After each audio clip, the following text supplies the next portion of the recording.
أعوذ بالله من الشيطان الرجيم. Assalamualaikum warahmatullahi wabarakatuh. Waalaikumsalam. Pemirsa MTA dimanapun Anda berada, Alhamdulillah senang sekali rasanya dapat menjumpai Anda semua dalam program kajian tafsir Al-Quran bersama saya Muhammad Arifin. Seperti biasa, saya tidak sendiri. Saya telah ditemani oleh narasumber lain yang telah hadir di studio, yaitu Bapak Maulana Abdul Karim Mun'im. Untuk itu, pertama-tama mari kita sapa beliau terlebih dahulu. Assalamualaikum warahmatullahi Pak Abdul Karim. Waalaikumsalam warahmatullahi wabarakatuh. Bagaimana keadaannya hari ini? Alhamdulillah dengan kurnia Allah sehat. Alhamdulillah. Baik, pemirsa MTA yang budiman, pada episode kali ini kita masih akan melanjutkan kajian kita dari tafsir Quran Surah Al-Baqarah ayat 52. Terlebih dahulu saya akan membacakan ayatnya.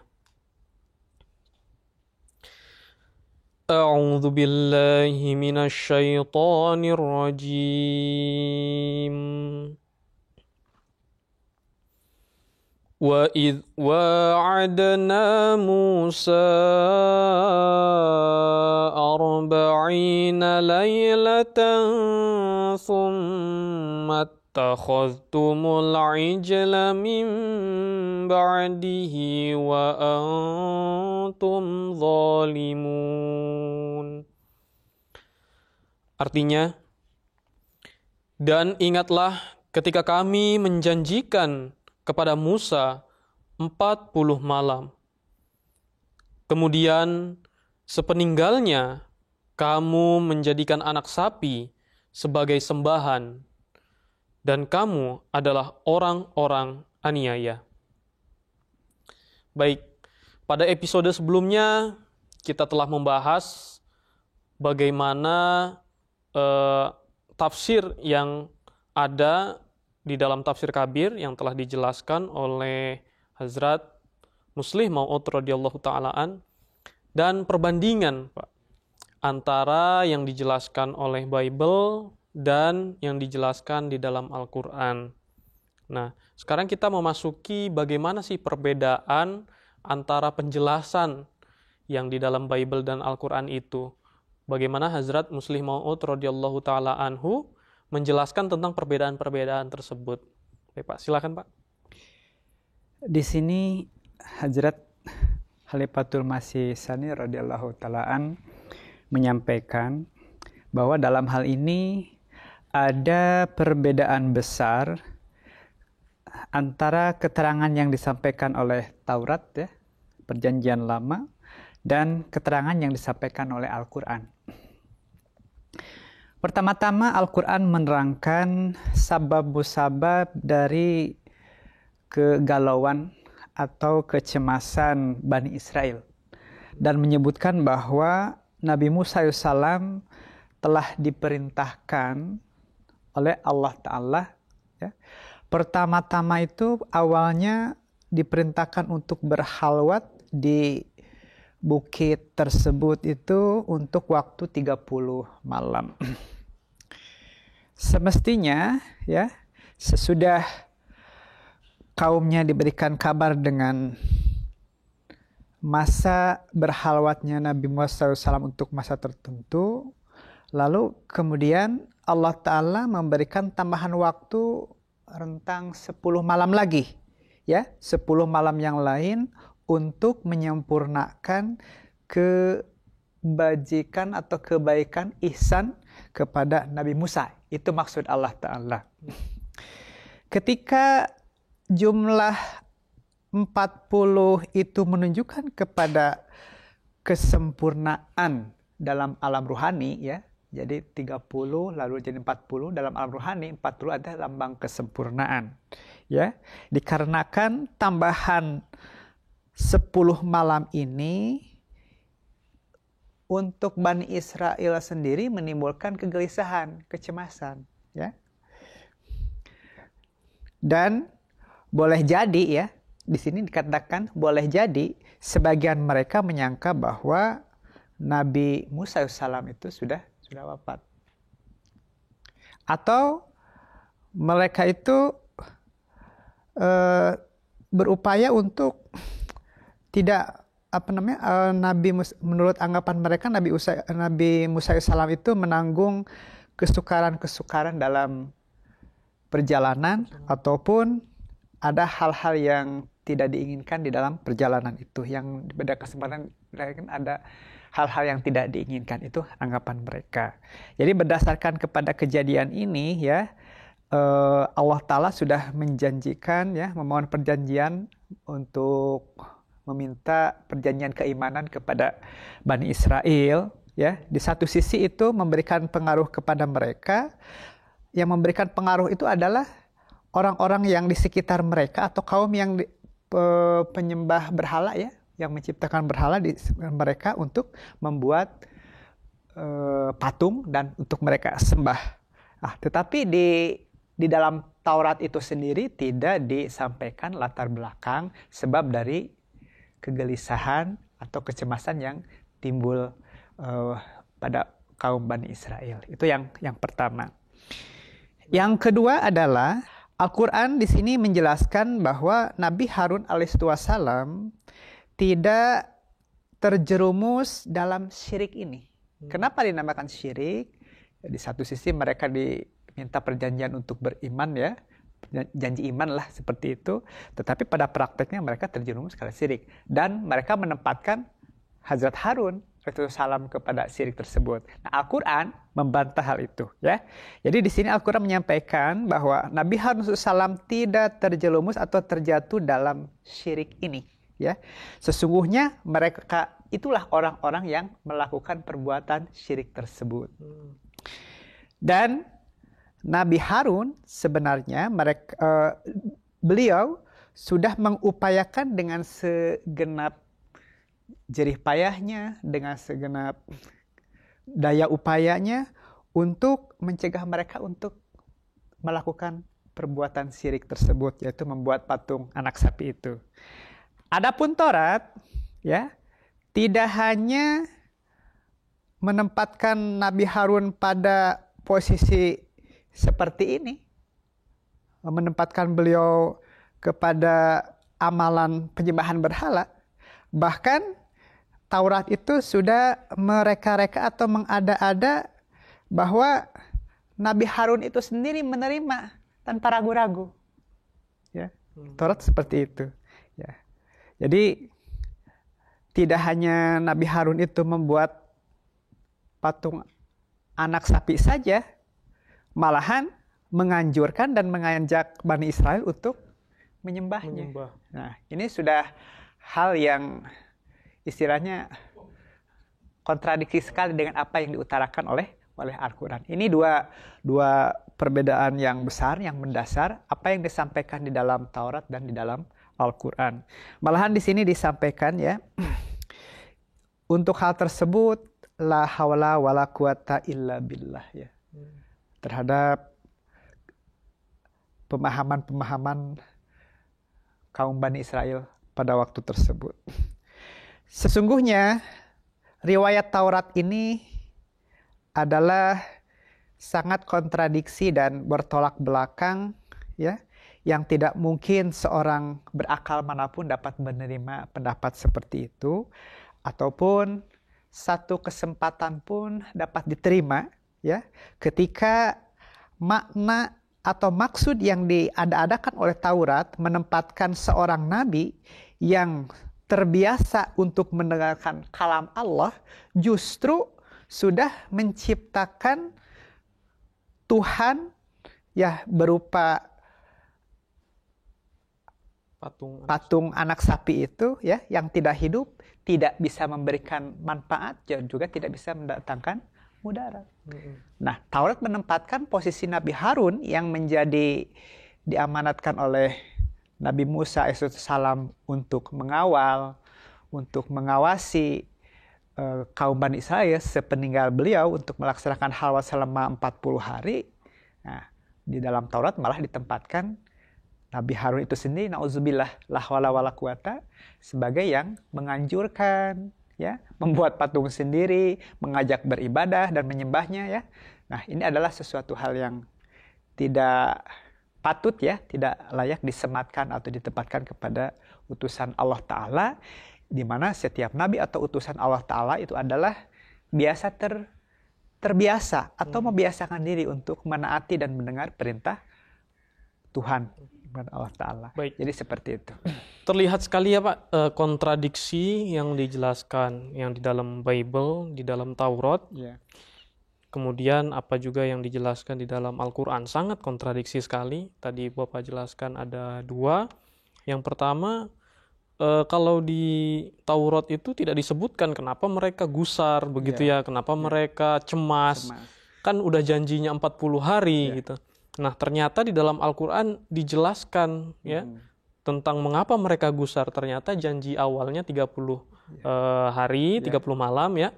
Kemudian Allah Ta'ala memberikan ihsan yang lebih 10 hari kepada Nabi Musa. Nah, karena ini yang mereka jadi gusar gitu ya Pak. Kemudian perbedaan yang paling menonjol memang di sini terlihat berkenaan dengan Nabi Harun alaihissalam. Bagaimana di dalam Taurat disebutkan Nabi Harun yang membuat patung. Bahkan tidak hanya membuat, nauzubillah beliau juga berlaku syirik dan mengajak orang kepada kemusyrikan, malahan ngajak ayo sembah begitu. Nah, tapi di dalam Al-Quran disebutkan bahwa Nabi Harun menjalankan perintah dari Nabi Musa ya, mandat yang diberikan oleh Nabi Musa untuk mengawal Bani Israel. Nah, ini sangat kontradiksi sekali penjelasannya. Ini mengingatkan saya juga Pak pada sebuah keberatan di mana keberatan dari orang-orang Kristiani maupun Yahudi bahwa Islam, Rasulullah SAW menukil atau menjiplak ya, Al-Quran itu hasil jiplakan dari Taurat maupun Injil. Jadi ini sangat langsung terjawab begitu. Bagaimana di dalam Taurat disebutkan seperti itu, seorang nabi yang harusnya mulia malah dibuat seakan-akan menjadi seorang yang musyrik, bahkan menganjurkan kepada kemusyrikan. Tapi di dalam Al-Quran nama itu dibersihkan. Seorang nabi ditempatkan kepada tempatnya yang memang tempat yang layak bagi seorang nabi. Baik, selanjutnya saya melihat di sini ada keberatan-keberatan Pak. Ya. Ada yang menyampaikan bagaimana patung anak sapi dibuat hanya dalam waktu 10 hari. Memang di sini Hazrat Muslim Maud radhiyallahu ta'ala menyebutkan timbulnya pertanyaan seperti ini, bagaimana patung anak sapi ini dibuat hanya dalam 10 hari saja. Mungkin yang bertanya ini berpikir bahwa untuk membuat karya patung anak sapi itu harus ada pabrik, kemudian harus ada pegawainya, harus ada yang merakit, mencetak, cetakannya dan segala macam. Mungkin orang berpikir seperti itu, bagaimana patung anak sapi dibuat dalam 10 hari. Ya. Sedangkan patung itu dibuat harus ada pabriknya, harus ada pegawainya, karyawan dan sebagainya untuk membuat itu. Nah, di sini Hazrat Muslim Maud menjawab tidak seperti itu, bahkan mencetak patung anak sapi hanya dengan tanah saja sudah cukup. Ya mungkin tanah dibentuk, kemudian emas yang sudah dileburkan tinggal dimasukkan ke cetakan itu. Sudah jadi. Tinggal poles-poles, mungkin begitu ya. Kemudian ada lagi yang melakukan keberatan. Lalu pertanyaan selanjutnya, dari mana Hazrat Harun mengetahui karya seperti ini? Nah ini pertanyaannya saja sudah salah ya Pak, dari apa yang sudah kita bahas. Ia bertanya bagaimana Hazrat Harun tahu karya seperti ini. Padahal di dalam Al-Quran sudah dijelaskan yang membuat itu bukan Hazrat Harun, melainkan ya di satu sisi ada disebutkan lagi bahwa seorang yang memang ahli dalam hal itu yang bernama Samiri. Mungkin saja Samiri ini juga dibantu oleh rekannya yang memang baik dalam pembuatan patung-patungan. Ya, seperti itu. Kemudian ada lagi keberatan. Tuhan memberikan janji 40 malam, bukannya 30 malam gitu. Jadi tadinya kalau misalkan Allah Ta'ala menjanjikan 30 malam, kenapa jadi 40 malam? Artinya apa? orang yang melakukan keberatan ini menyampaikan bahwa nauzubillah Allah Ta'ala telah mengingkari janji. Ya, betul. Di sini Hazrat Muslih Maud menyampaikan, ya di sini bukan suatu keberatan harusnya. Jadi di sini disampaikan 30 hari, dijanjikan yang dikasih 40 hari. Hazrat Muslih Maud menyampaikan satu ilustrasi mungkin ya. Betul. Kita menjanjikan seseorang datang, nanti kamu akan saya kasih 30 rupiah. Ya. Oke. Kemudian ketika orang itu datang dikasih 30 rupiah, nih tambahan lagi 10 rupiah. Nah, itu bukan mengingkari janji, tapi ihsan yang diberikan, dilebihkan dari yang dijanjikan. Itu Hazrat Muslih Maud radhiyallahu taalaan menyampaikan seperti itu. Karena apa? Hazrat Muslih Maud radhiyallahu an menyampaikan bahwa firman Allah Ta'ala itu adalah nikmat. Firman Allah Ta'ala itu adalah ihsan. Jadi ketika nikmat atau ihsan itu diberikan kepada seseorang lalu dilebihkan, berarti dengan kata lain Allah Ta'ala memberikan nikmat berlebih. Harusnya bukan jadi keberatan ya Pak, malah jadi suatu hal yang patut disyukuri karena diberikan nikmat lebih. Bagaimana untuk menanggapi hal ini Pak? Iya, di keterangan sebelumnya kan sudah disampaikan juga bahwa di sini disampaikan ya, innama putintum bihi wa inna rabbakumur rahmanu fattabi'uni wa ati'uni amri, ya, wa ati'u amri. Jadi di sini disinggung sifat Allah Ta'ala yang Maha Rahman, ya. Jadi mereka diuji hal seperti itu, bisa nggak ya dari 30 jadi 40, ternyata mereka jatuh dalam ujian itu, ya.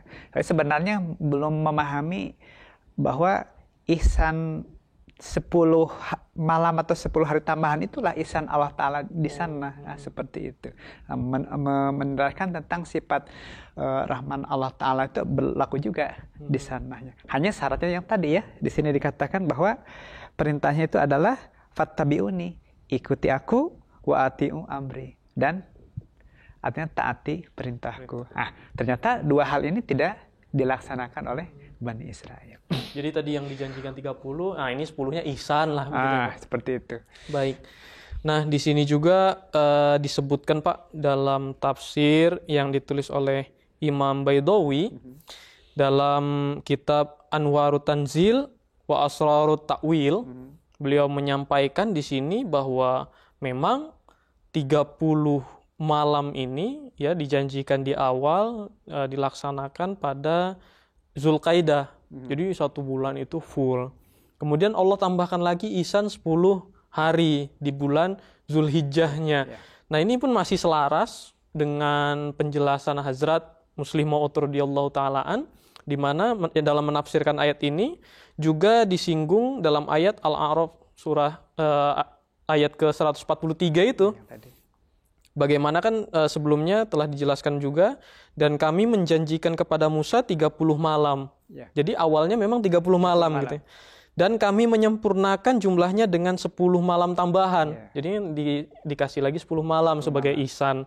Maka sempurnalah waktu yang dijanjikan Tuhannya 40 malam. Nah, ini juga selaras begitu tafsir yang dijelaskan oleh Hazrat Muslih Maud radhiyallahu taalaan dengan juga Imam Baidawi yang menulis dalam tafsirnya itu masih selaras.